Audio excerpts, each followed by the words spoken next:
before we get off on a somber note, and I want to get your initial takes. Obviously, our hearts and prayers go out to the victims of this tragedy that happened last night. But I just want you to address the response to it, because this is a political show. Bradley, I'll start with you. How do you think the administration has done responding? I think it's incredible that the administration has responded so forcefully and actively, given this was literally Sean Duffy's first day on the job as DOT secretary. And of course, Pete Hegseth, very new in his role, trying to figure out exactly what happened to this Black Hawk, what happened to these soldiers. I thought Pete Hegseth's address from his office struck the right tone, was authoritative yet sympathetic. So it's great to see this type of vitality from the administration. And Sean, some people I think disagree with how active the administration can be, particularly on social media about these issues. But of course, what we saw immediately after this happened was a bunch of liberals posting thoughts and prayers with screenshots of Trump's hiring freeze for the FAA, and also the freezing of a commission that's associated with the TSA. And you know this better than I think all three of us, Sean. Like, when you are in a Republican administration and the media and folks on social media attack you like this, you need to be proactive and aggressive, or else the narrative is going to be set and it's going to get away from you. And it's not at all what the country needs. It's a divisive message, and you kind of have to cut through that noise and go directly to the American people. And I think that's what this administration is doing, and they deserve credit for that. Reagan, as a journalist, how did you see, do you feel like you were getting the information that you needed in the hours that came after this? Yeah, I feel like I can provide kind of like a behind the scenes look at how the administration responded, because as a White House correspondent, your initial reaction, and as someone who's a part of a very active newsroom, our group chat that we're all in, because we're not in the office at this time, it's late at night, is blowing up, and everybody is sending every piece of information they can find on Twitter. And there's so many conflicting reports. And within 30 minutes, I believe it was, of the crash, White House Press Secretary Caroline Leavitt is on Fox News, and she was scheduled to go on, didn't cancel her hit. And she was able to confirm some details about the crash, that yes, a plane had crashed into a Black Hawk helicopter, that the president had been made aware of the situation. And then shortly after that hit, we found out that the president had been briefed and was addressing the situation. And I didn't even have a chance to reach out to the White House press office to ask any of these questions, to get information, because they did it so quickly. And I think the real benefit in that is when you get on Twitter, there's so much going on, and people are on the ground taking videos, and having the press secretary be able to address things and confirm as many details as she could in that moment, I think really helped control the emotional reaction and kind of keep things a little bit more contained, which is totally what the nation needs when you face, the first commercial airline accident since 2009. And I believe this is the most fatalities that has happened since a plane crash since 2001, the 9/11 plane crash. And so having that information immediately, I think, was super key and a great response from the administration. Arynne, the thing that I thought was interesting to me is, to Reagan's point, you saw Caroline Leavitt. President Trump puts out a statement. Pete Hegseth is in the office this morning, sleeves rolled up behind his desk. He wasn't behind some podium. Sean Duffy was at Reagan National Airport this morning. I felt like, okay, these guys are on it. And like that just showed to me a whole of government response, number one. And two is that these guys, like, as much as the media was talking about, the highest qualification was loyalty, that these guys are actually know what they're doing. And I felt reassured in the response. Yeah, that was my exact response too, which is if this happened just a few weeks ago under the Biden administration, I don't think any of us would trust that we would get the true results or that the cause for the accident, which it seems like a lot of people are pointing to this theory that it was human error and that the guys in the Black Hawk helicopter were looking at the wrong plane and that's how this crash happened. We're going to find out more obviously over the next few days and weeks, but let's say that's the case and it's human error. It feels like sort of the end of a long number of years of DEI and lack of quality control and a lot of sloppiness coming out of the last administration that I just don't know that any of us would feel confident that the issue would actually be fixed. I am also pretty frustrated at the left's response, though, of course, unsurprised, blaming President Trump, as Bradley was saying before, similar to the price of eggs. They're also blaming him for many years of just the deterioration of competence and responsibility with these types of errors. So my, thoughts and prayers to everyone who had family members and friends on those flights. And but yeah, I think we all feel confident that we're actually going to be really turning a corner in how these issues are dealt with. Yeah. Sean, can I ask you a question? Yeah. How do you balance in a communications environment striking the right sympathetic tone while also being proactive and active enough and defensive enough to try to combat the media narrative when the media wants to act hostile to you? Well, I think President Trump yesterday, it was interesting you bring this up. I mentioned the Lake and Riley signing yesterday, and a reporter shouted at him as he's handing the pen to Reagan. Were you in the room then? I was right next to the reporter. Okay, so who was it? It was a reporter from EWTN.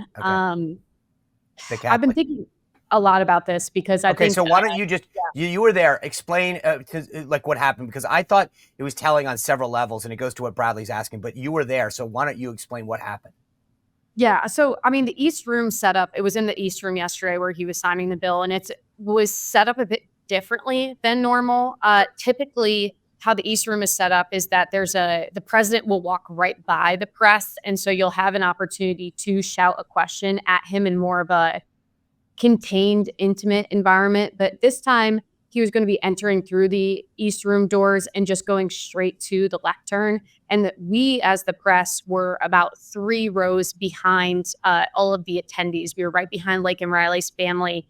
And so we weren't going to pass right by President Trump.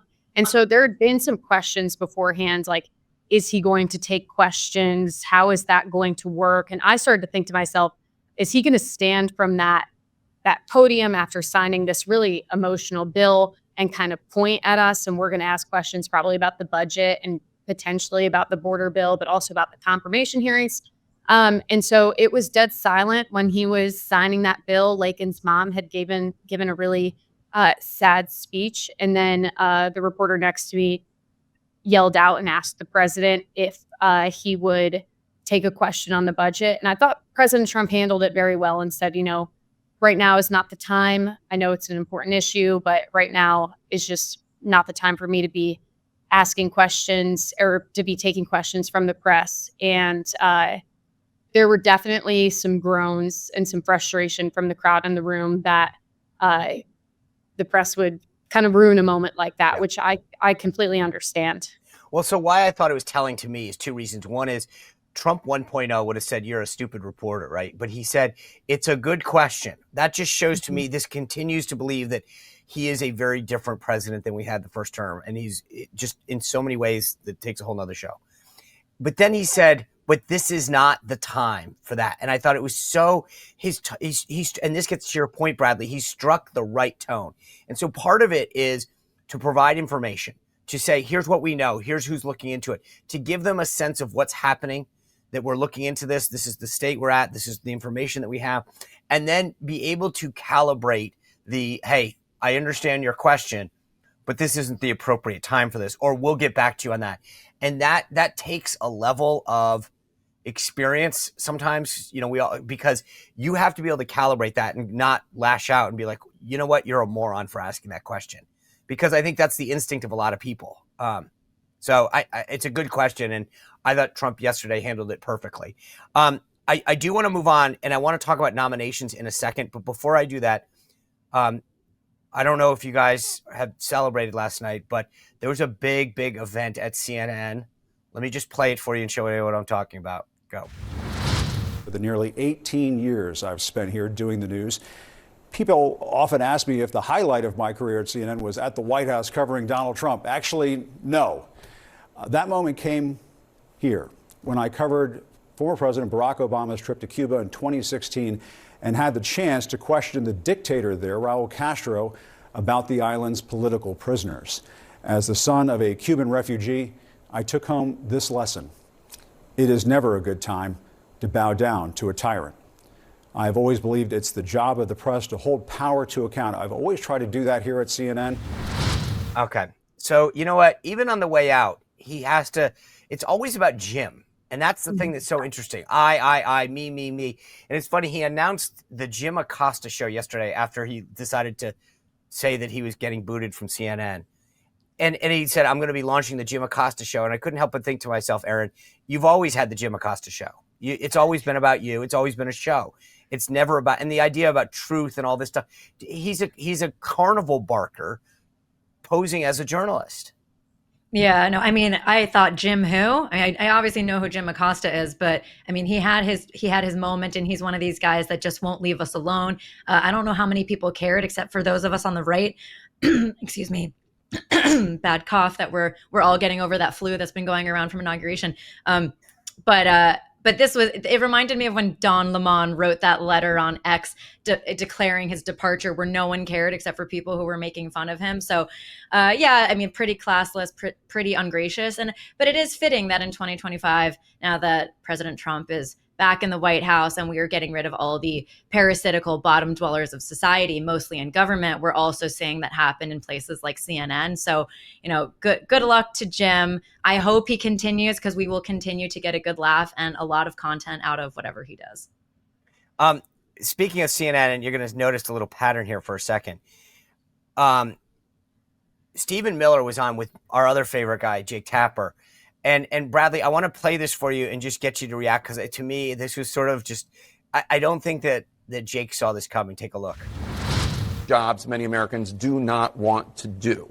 So how does President Trump make sure that the effort to deport people who are not in this country legally doesn't end up hurting Americans who want safe borders, absolutely, but also don't want to see even more higher prices in groceries?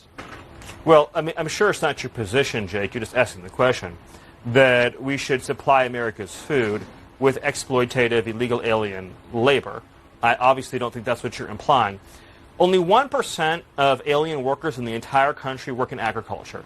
The top destination for illegal aliens are large cities like New York, like Los Angeles, and small industrial towns, of course, all across the heartland, as we've seen with the Biden floods. Mm-hmm. None of those illegal aliens are doing farm work. Those 30,000 illegal aliens that Joe Biden dumped into Springfield. I'm talking about the ones that are. But I'm explaining this. It's important to understand. No, you're kind of changing the subject. I mean, I'm talking about the ones.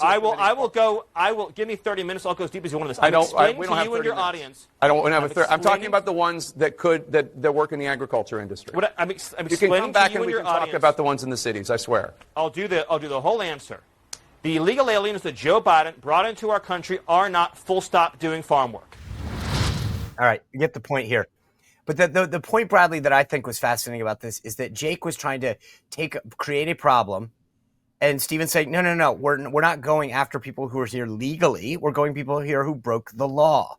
And those people don't do the work that you're trying to create the impression that they do.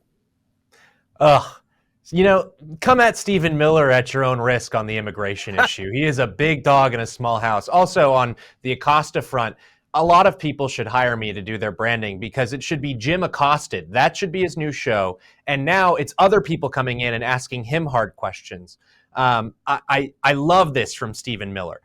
You want to act as if we're going to treat all migrants equally based on a very small subset of cases. We see this argument repeated over and over and over again on the abortion issue, in cases of rape and incest and threats, a life-threatening condition for the mother. We see this repeated, especially with higher skilled immigration. The H-1B visa debate that you and I have talked about before, Sean, well, there's a whole different classification for immigrants called the O1, and those are your super geniuses, right? But every single time the pro-abortion lobby goes into a regress where ultimately they say, well, we just need the best supercomputer minds in the world, and if we need to get them from India, like they got to come in on an H-1B. No, there's different visas for that. And so Stephen Miller pointing out that this is an incredibly small subsect that does not speak for the whole of the migrant population in the United States is a very important point. Second, do away with all of this myth-making on the left about Americans won't do these jobs. Go back to Econ 101, supply and demand, labor is a market. They won't do the job at the rate that the illegal immigrant population in the United States is willing to do that job for. That applies to agriculture, it applies to construction, it applies to manufacturing. And so by getting illegal immigrants out of the country, of course we need to bring prices down. That means freeing up our energy supply, et cetera. But to actually restore some purchasing power back to the American people, you need to get the illegal immigrants out so that their real wages can once again rise. Yeah, I think the thing that I thought was interesting in that, Reagan, was that Tapper, like Stephen's pointing out, so you're okay if prices are low, but we're exploiting people and giving them, barely enough to get by because they're in the I mean, like which one are you for? Because you can't be for both. You're either for Americans getting a good wage to do a job, whether they're legal or illegal, or you're for exploiting cheap illegal labor because you want to get fruits and vegetables in particular cheaper. I think that these Trump administration officials that keep going on the mainstream media are actually doing them a favor by making interesting moments and keeping probably these networks from completely going under. We see CNN is laying off people, and then Stephen Miller gives this explosive, finally something interesting happening on CNN. And then it was Caroline Leavitt yesterday who was on, I believe, ABC with Michael Strahan, and he asked her, are you worried about, making federal workers coming back to the office that you might lose some doctors? And she said, well, doctors typically have to be in the office to do their job. And it was just this incredibly stupid moment. But the problem with all of these journalists is that they really just have extremely big heads. And I'm thinking back about Jim Acosta. And, what I see with a lot of my colleagues in the White House is that this is their, and this, Sean, this is their reality TV show. This is their moments of fame. And that gets to their head. And then they think that people care when they rage quit their show. And then they're going to go off and do something independently.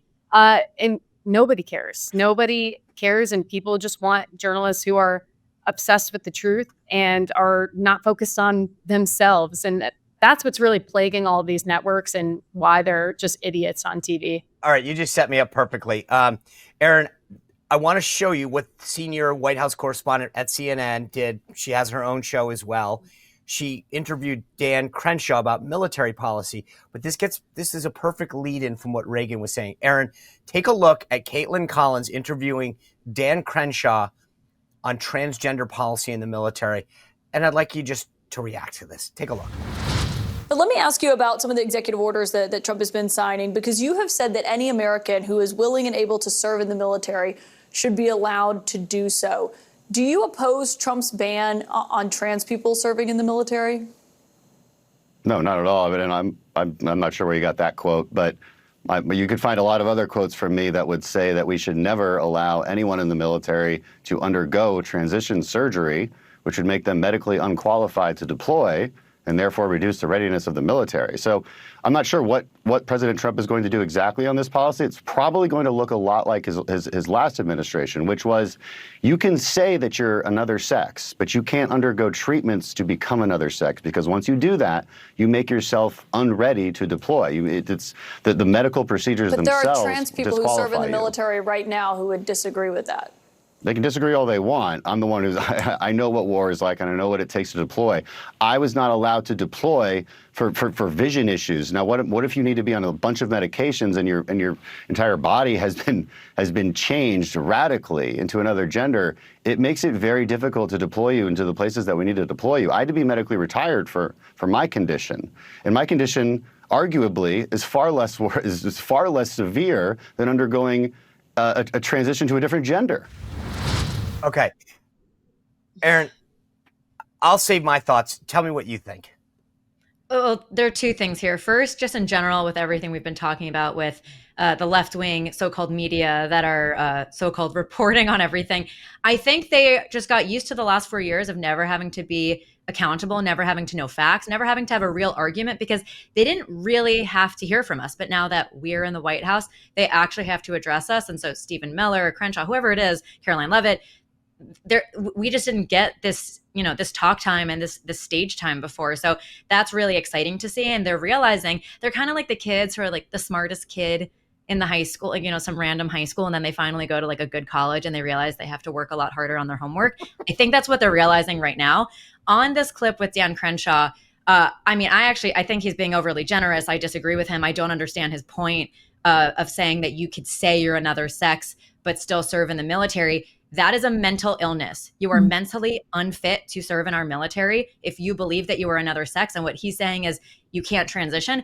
Yeah, I agree with that part of his point. But overall, I just don't understand what he said there. You're not allowed to serve in the military if you have eczema, if you have all sorts of other conditions that I would argue are just, they have you go through, as we all know, go through tests to make sure you're mentally fit. You don't have anxiety. You're not.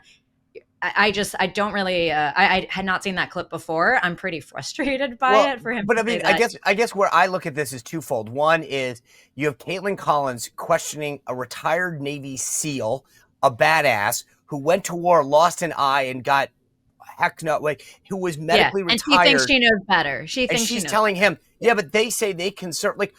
I don't, who are you to question his knowledge? And secondly, he's right. There are certain things that happen in the military where they'll medically retire you or where you won't get in the first place. And the idea that he's saying, hey, if you do this, you're going to do things to your body and have to take subsequent drugs that will prevent you from actually doing it. Same reason that Dan got retired, right? That's what happens. We have an annual physical every year and they check you out, kick the tires to make sure that you're still good to go. And if you take certain drugs, meaning even certain prescription drugs or have certain medical conditions that develop during your career, you'll be medically retired. It's not a question of whether you want to serve. The military is not a social experiment. And I just think that the idea, to Reagan's point, that Dan Crenshaw is getting lectured by Caitlin Collins on military service. For sure.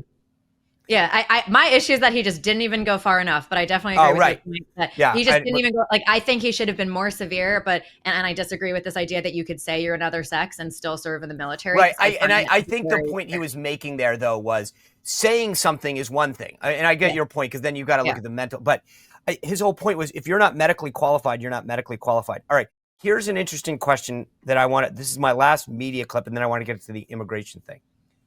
There was an interview that Mark Caputo, who's been on the show, he's now at Axios. Reagan's nodding her head because I guarantee you she knows what I'm talking about. But Reagan, he goes on a podcast and talks about his former employer, Politico. And I want to play the clip for everybody. Another great example, when Politico did that terrible, ill-fated headline. 51 intelligence agents or former intelligence agents say that the Hunter Biden laptop was disinformation, or bore the hallmarks of disinformation. Turns out that story was closer to disinformation because the Hunter Biden laptop appeared to be true. But then Facebook also pulled all stories down about the Hunter Biden laptop, and I think Twitter did at the same time too. Correct. They punished the New York Post. It didn't help. I mean, Politico, my former employer, and I knew at the time, didn't do itself any favors. I was covering Biden at the time, and I remember coming to my editor and saying, hey, we need to write about the Hunter Biden laptop. And I was told this came from on high at Politico. Don't write about the laptop, don't talk about the laptop, don't tweet about the laptop. And the only thing Politico wound up writing was that piece that called it disinformation, which charitably could be called misinformation at the least. All right, Reagan Reese, have you ever been told by an editor at the Daily Caller, don't tweet about something, don't write about something, don't talk about something? On a news topic, no.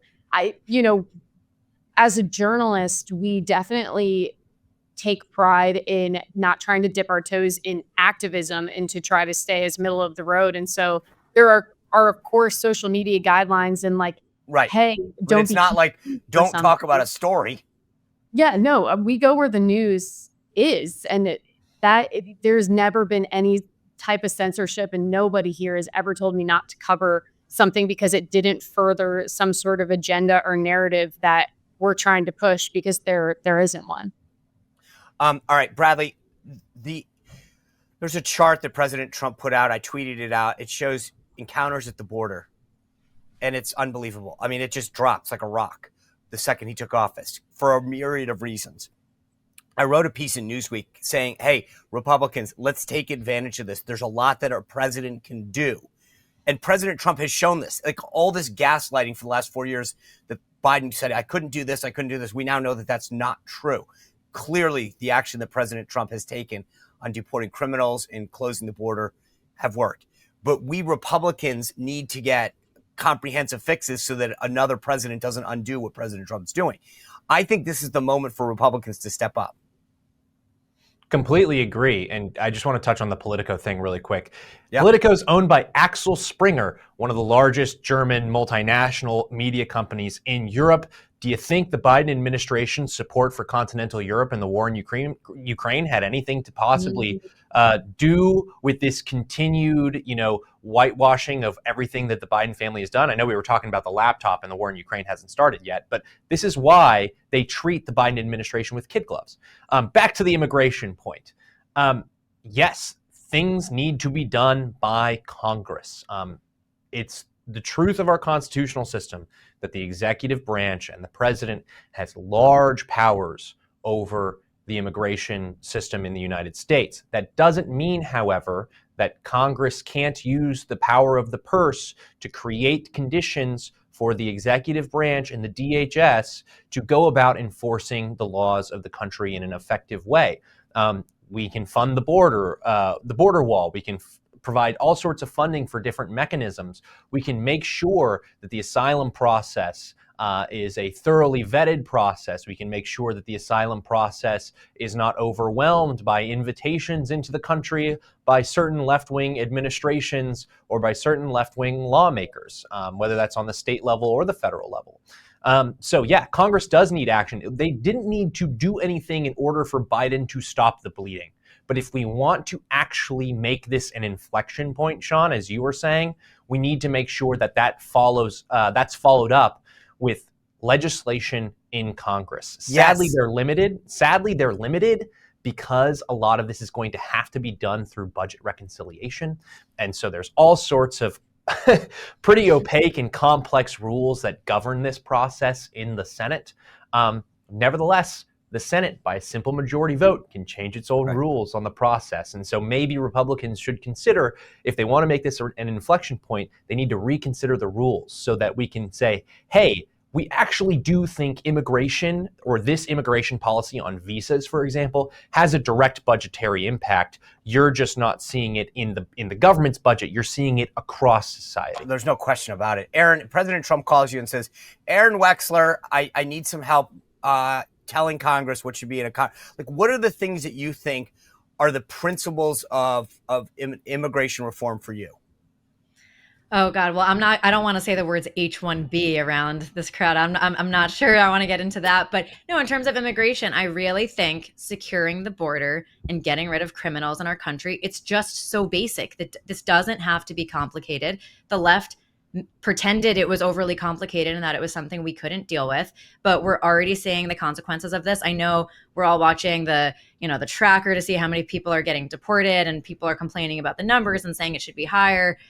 With due time, we're just getting started, but I want to see the profiles of all these criminals getting kicked out of our country and making the streets safer. And to the point of what we were talking about earlier with pricing, there's a lot that can be done with this administration to actually buffer the effects and the consequences of, cheap illegal labor going into our goods, including the fact that we had the lowest oil and gas leases in history under Biden. And it would be very easy for us to actually just, turn up, drill, baby, drill, and just make sure that prices are not really affected by this this change in labor in our country. But also people have acted like there's no consequence in our country to having illegals, as if the only cost is your avocados cost more or they cost less. And that's it. That's the zero sum game here. And we know that's not true, exactly to the point of yesterday passing the Lake and Riley Act. So I say keep it simple, keep the border secure, have legal immigration. It's really, really easy. Okay. Well, no, we got to establish, I think, some point the tenets of what America First immigration. The biggest mistake I think like each party makes when they get control is punting on issues. Like right now, we have 2 years. We know we control everything. Jam the key things through because we don't want to lose the House, potentially the Senate, God forbid. And then we don't have the opportunity to fix it. And the Dems are now at the table talking about making everybody a citizen. I want to go back to the briefing room for a minute. I want to play this moment for everyone to see. Reagan Reese in the briefing room getting questioned for everybody because it was important. I think there's a broader point that I think is important to make here. But this was Reagan Reese in the briefing room on Caroline Leavitt's first briefing. Reagan, since you're in the back row, I hear the back row hasn't gotten much attention in the last 4 years, so I'm happy to answer your question. And I can project. Does the president intend to permanently cut off funding to NGOs that are bringing illegal foreign nationals to the country, such as Catholic Charities? I am actually quite certain that the president signed an executive order that did just that, and I can point you to it. Okay. So, Reagan, let me ask you, let's just break this down.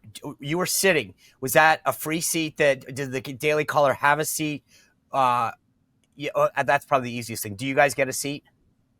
Yes, we do. That is our seat. We are on a rotation with EWTN. So every other day, it's my day in the seat, and that is the back row to and from the right. Okay. And so in 4 years, you had never been called on? So I had actually been called on in January 2024. And it's really funny how this happened. There was a light dusting of snow in DC, and most schools shut down. Most people decided they didn't want to go to work because they were scared of the snow. But me being from upstate New York, I was like, I don't understand what's going on. There was still a press briefing. And so I was one of the only reporters that showed up to the press briefing, essentially leaving Karine Jean-Pierre no choice but to call on me. And I asked her when was the last time or when the president planned on going back to the border. And she said, he's been to the border recently. And I said, that was a year ago. And that went viral and we never interacted again. Okay. How did you choose the question that you were going to ask? Were you ready? Did you say, like, no matter what, that was what you were going with? Or did you talk to your editors? Did you really want to drill down on that issue? What made you select that? So, I mean, with the Trump administration and just knowing that we are going to get more access and that we are going to get more opportunities to ask questions. I mean, I've now asked 2 questions of President Trump, and that's more I interacted with President Biden in the year plus I was covering him. You just have a running list of things, and you're prepared at any moment because you've seen Caroline Leavitt now gaggle coming down that media row, what we call Pebble Beach on the White House campus, multiple times. That's something I never saw Karine Jean-Pierre do. Stephen Miller, I ran into Tom Homan yesterday. And so you always have these opportunities to ask these officials. This is an issue on the border. And the other question that I asked also had to do with vetting processes for refugees coming from countries such as Afghanistan and Syria, and being the border and the immigration. That's a super important topic for the base of the Daily Caller, which is essentially the people who voted for Donald Trump. And so this was something that me and my editors had talked about that we wanted to highlight. And what I heard from people after the briefing was that they had no idea that the president had taken action on such a topic and in the flurry of his executive orders. And so getting to highlight that, and then the DHS yesterday, furthermore, freeze all grants to NGOs, I think was a great topic to get back in the news cycle and at the top of the news cycle. Yeah, I agree. It was so refreshing. Bradley, I know the Daily Signal is getting its pass back to 10 briefings, and I think what she did to open it up beyond, and I want to get Arynne's take on that in a second, but Bradley, just how big of a deal was this for the Daily Signal? Oh, it's a huge deal. I mean, this is how government entities shield themselves from transparency and from the public actually knowing what's going on. I think Trump and Caroline and the rest of the White House press team have definitely a leg to stand on to make that argument and say this is the most transparent White House in history. 8,000 applications or more at this point for that new media seat. That's fantastic. And what it shows you, Sean, is that this election was not only about politics, and it wasn't only about the direction of the country politically. This was a continuing down the path of this cultural change that we're seeing, particularly in media. Why was the corporate media out to sink the Trump campaign at every possible turn? Why was everybody having a brat summer for corporate media? Well, it was because they knew that if Trump won the election off of an alternative media strategy, that it would show the American people that these people only have the power that you grant them. The gray lady is cashing in on 150 years of reputation, and their current staff and editors, they've squandered it. And so now where are people going to get their information? They're going to social media. They're going to alternative media sources like podcasts where people can have longer conversations like this one, Sean, where you give me more than 30 seconds to say what I think about an issue. That's what this shows. Before I get to a quick lightning round, Arynne, are you one of those 8,000? Would you want to go up? You've got a big following. Everyone who's on Nod Lib Take. I think you always have a great perspective on things that a lot of times I go, hey, I never even thought of that. Would you be one of those 8,000 that put an application in to go to the White House? I appreciate that, Sean. And no, I actually didn't apply. I think that my place in this space is in commentary and sticking to my videos. And so, as exciting as it is, and I've had a lot of people ask me if I'm doing it, I just don't think that's what I should be doing. Yeah, and that's great. Well, if you enjoyed this content, make sure to like this video, subscribe, and click the notification bell to get more.